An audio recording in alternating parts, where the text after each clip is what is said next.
communes, principalement les petites communes qui n'ont pas les moyens d'avoir des techniciens ou des ingénieurs. 17% des femmes sont maires en France, 6% sont présidentes de conseils de région et 1% présidentes de conseil régional. Discussion avec ça quand j'étais élu, avec d'autres collègues, etc., qui m'ont dit que c'était compliqué de rendre obligatoire l'installation des médecins. Bonjour à tous, je voudrais tout d'abord vous dire que je suis très heureux d'être ici à Chauffailles. Ça me rappelle des bons et des moins bons souvenirs, parce que ça n'a pas toujours été très facile ici politiquement à Chauffailles. Mais en même temps, je dois dire que tous les visages qui sont dans cette salle marquent pour moi des rencontres, des souvenirs. Bravo. Je dis bravo à Jacqueline, à Fabrice, à Yvette et à Grégory. Ça c'est clair, net et précis. Par contre, au moment donné, on va voter pour la gauche citoyenne.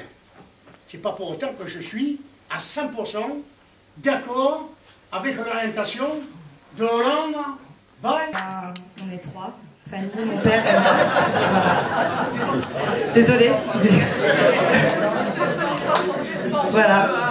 Je pense que si on n'est pas nombreux, c'est aussi qu'ils ne se sentent pas concernés, parce qu'ils ne savent pas qu'ils le sont, en fait. De passer, on attaque la 14e. Donc, moi, mon association, c'est qu'au niveau du Conseil général, on est soutenu depuis plus de 10 ans.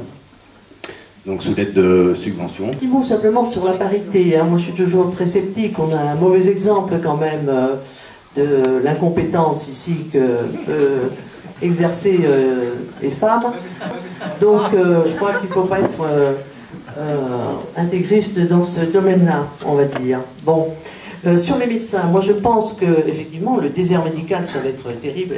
Nous avons fait une lettre à Madame Bignon pour lui demander de faire une réunion publique. Nicole Pfefferkorn, j'habite à Chauffailles et depuis 3 ans, depuis que je suis à la retraite, j'étais enseignante à Saint-Igny. Je fais partie d'une association. Pour sa structure d'accueil pour personnes âgées et handicapées.